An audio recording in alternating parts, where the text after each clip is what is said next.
Hello and welcome to the CDO Magazine interview series. I am Leonard Maganza with Syniti, and we are partnering with CDO Magazine, MIT CDO IQ, and the International Society of Chief Data Officers. I know that's a mouthful, but today I have the pleasure of talking with Vimal Kohli, the VP and Head of Data Science and Analytics at Gap Inc. Vimal, I'm sure many people do not realize actually how broad Gap Inc. is. They right away, their mind goes to the Gap brand, which is a great brand, but very diverse and therefore very global, I'm sure, right? Compounded by, all those great franchises. But anyway, one of the things that we were wondering and talking about before we joined the call, how would you define your role of a global, data and analytics leader? Do you think it's more where about the data is located? I mean, data residency is, a hot topic nowadays. Or do you think it's more about where the customers and the employees and the supply chain and the manufacturing or the operations are located? What's your thoughts on that? Yeah, thank you, Leonard. Thank you for having me, firstly, and thank you for that tee up. You're right.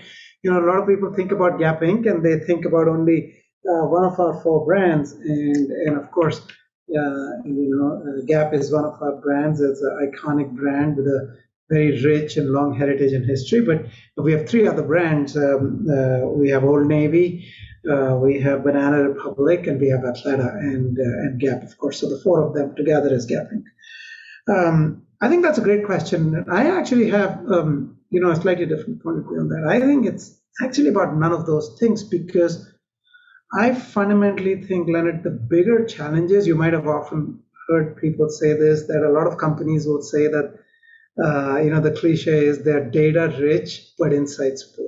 Yeah. I think it's that. And I always joke, back in the day, if you wind back the clock before the advent of big data, one of the biggest complaints in the business we used to have was we don't have enough data. And now it's the reverse. The complaint is we have too much data, and it's like drinking from a fire hose and you're not drowning, right? So I think really the role of the chief data officer really becomes critical here because it is our job to make sure that the organization has the ability and the ecosystem and the processes to turn data into insights and insights into actions and strategy. Because otherwise, it just becomes an overhead, it becomes a nice to have, and there isn't really any ROI from your data investments. Yeah, interesting. That's interesting perspective. When I think about that, I'm going to ask you in a minute just to compare what you think the role, of a global leader versus a regional leader are, and what some of the differences. I'll just speak from my own experience. Syniti, who I work for, is a global data company as well, as I like to say, in the data business since before data was cool. You talked about rolling the clock back, but one of the things, as I think back, I was resourcing a team one time, and we were running a project in one country, and I was about to go to another country, and I said, and they were both in the same part of the world. And I said, well, I'll just move that team. And everybody reacted. I'm not mentioning the countries because not realizing they had been warring for years. And I was thinking very tactically, but not at all culturally. I mean, you talk about insights. That's one of the things that kind of bounces around in my head. So I'm curious what your view is about what the difference is and the different concerns you have to consider when you're thinking a global view of managing analytics versus a regional one. Yeah, no, that's a great point. And I think you said it right. I mean, that example certainly resonates with me. And I'll also date myself. I've been in this space a very long time. So I've been, I was fortunate to get into the data science and analytics space almost 20 years ago when the field was very new. And that certainly has been the evolution. So I've experienced that. I would answer your question in two ways, Leonard. One is from the customer's perspective and second is from the team. From a customer standpoint, again, if you go back to what I said earlier, fundamentally it's about finding those nuggets and insights in the data, right? And one of the ways we do that is by taking a hypothesis-led approach. And most hypotheses about the customer will come from our personal experience, right? Because that's where intuition comes from our personal experience. Like in the retail apparel business, that's what we think. We are all customers. We shop for ourselves. We shop for our family, kids, wives. When you go regional to global, that becomes a little challenging because you may, as an individual in the business, you may or may not have exposure to those different cultural and regional nuances. And of course, across the world, those things are different. But I would argue to some extent when it comes to fashion, even within the country, they're different, right? So what's considered upscale and hip and new fashion I spent the last 10 years in Central Ohio. What may be considered upscale and new there may or may not be considered new and fashionable in downtown LA, right? And that's reflective if anyone's ever shopped in any of the apparel stores and you travel across the country, you'll see differences in the product in those stores. That's localized assortment, right? So I think that's definitely one part of it. And I think the other part, as you said it absolutely right, is we lead teams that are global, that are located across the world. And again, there are differences in cultural nuances in things like, and it's simple things. We don't even think about it. Things like what is the cultural norm around not being in the office beyond 5 o'clock versus having a Zoom meeting at 7:30 in the morning. Those are two very different things, based on where you are. And how do you think about a long holiday weekend and giving an extra day off versus scheduling a meeting there? Again, it of course differs across the world, but it differs within the same country. Like out here in the Bay Area, the kind of fall activities could be very different from. I remember a friend of mine, they have a large setup here in Silicon Valley, and they also have a large setup in Michigan. They said they were surprised to realize that one of the considerations the Michigan office is hunting season. Hunting season. I come from Ohio, so I'm familiar with that. Is pretty short actually. It's only 4 weeks. So if you're going to give people some time off, better do it in that period because they can take it.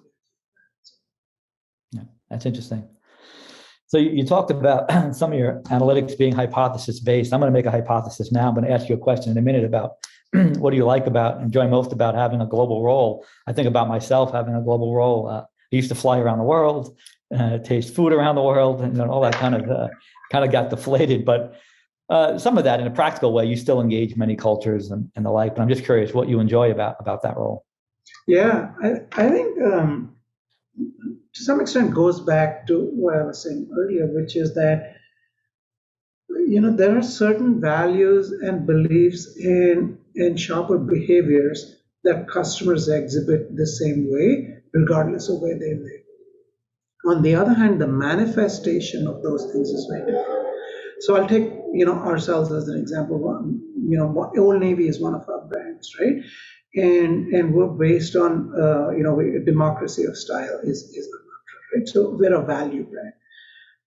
Value is value. Customers across the world, regardless of their demographic, regardless of their income, regardless of where they live, every customer wants value. What value specifically means, though, can mean something very different. It's not always about, it's actually usually never about the lowest price. It's about what the customer equates in their mind as a fair price for the service they're getting from the brand or the product, right? So that's the two sides of the value equation. And to me, it's fascinating in a global mindset to see how those things differ across the globe. Right? Was that the indirect way of you telling me I'm not getting a coupon at the end of this? I will personally send you a coupon and give some great product for folks like you, both in Banana and Gap and Old Navy. I'll be happy to drive you to those stores too. Yes. Okay. So look, you and I both have these fancy backdrops that hopefully the viewers can see. We know that you're going to be going to the Global CDO Exchange, and you'll be discussing topics of building and managing global AI and automation COE, right? And I'd like you to discuss briefly some of the lessons you've learned along the way that you think that you're going to share at that event. Yeah, so I won't let the cat out of the bag too much because I want to retain interest for the meeting as well, which I'm super excited. But I think from my standpoint, the biggest lesson learned has been, and I go back to that famous McKinsey study that really resonated with me, where the biggest lesson is it's easy to do a lot of POCs, but it's really, really difficult to scale.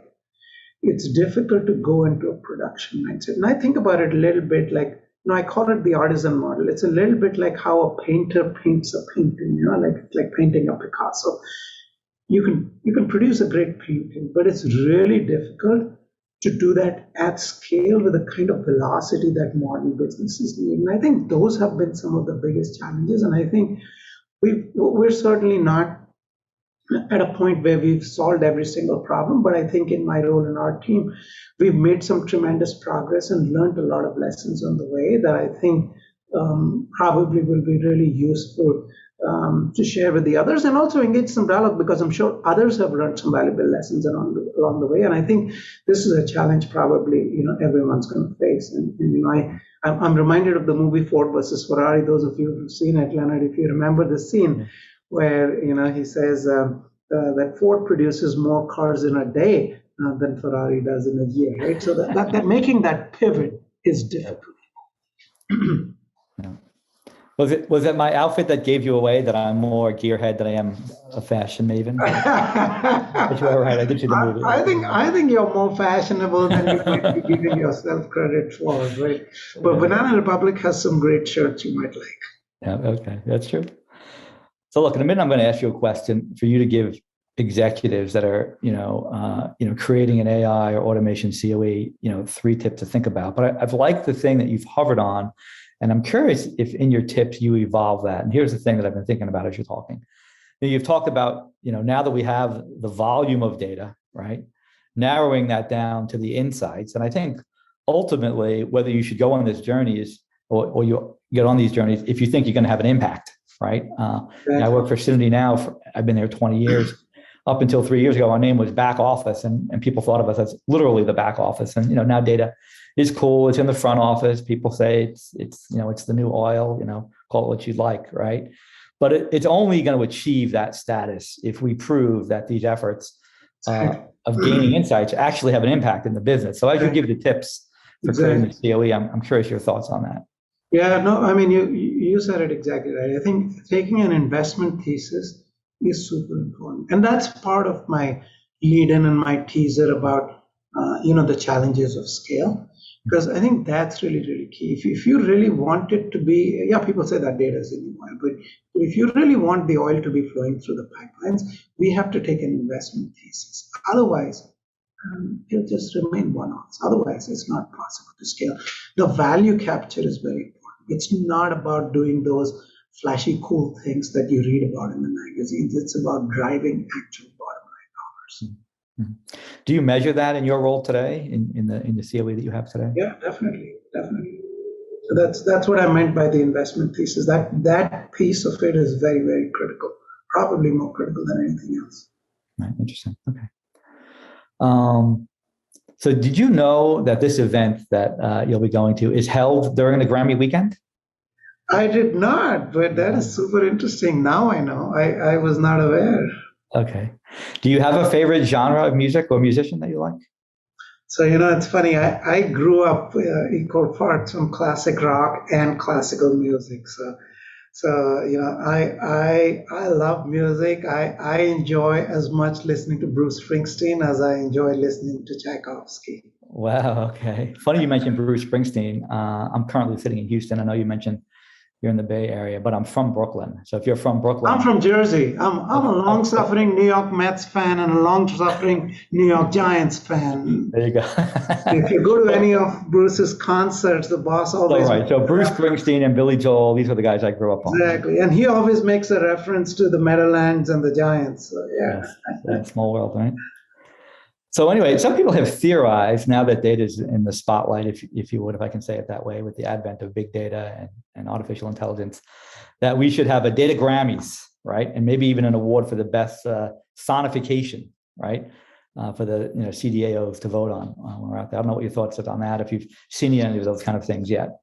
Yeah, so I have a bit of a contrarian point of view, to be honest, Leonard. So I actually think we shouldn't do that. And the reason I say that is, again, I think part of the reason why it has been difficult to scale analytics and we are not in the factory model is, to be blunt, we have rewarded individual heroism rather than process-driven change. And that's why I have a little bit of a contrarian point of view. I think if really data and analytics has to become the engine of growth for running the business in the future, we have to pivot the mindset. This has to be the way we do things every day. It has to be about democratization. It has to be about everyone doing this. It's like using computers. You don't reward someone for being the best computer user in your office. Yeah. So you're begging me to ask one more question, even though I went through the list that we had shared earlier, which is, do you think this is an American company phenomenon? Because like Americans love lists and they love heroes and they love winners. And, if I look across, you were talking a little bit about your global role. Is this an American phenomenon or do you think it's a human phenomenon?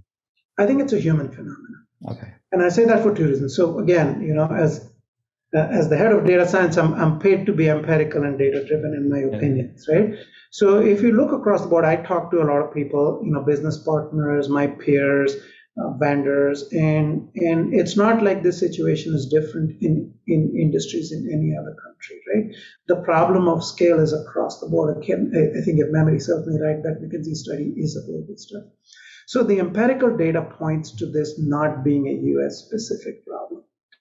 I think the other piece of it is it's not so much about just things like lists and such. I think the challenge is that when any new technology comes to be, it becomes the domain of the few, right? Like I remember, years back. Again, I'm going to date myself. When I was growing up in India and I went to engineering school, pretty much you started using computers to do stuff if you went to engineering school, right? And I mean, clearly it's not the case today, right? So that's the point. Early on, that's what happens. And people are still in the mindset that you have to go to someone in a central analytics team to get data and analyses to do your day job. The pivot will be when everyone uses it in their day job the way they use Excel and computers.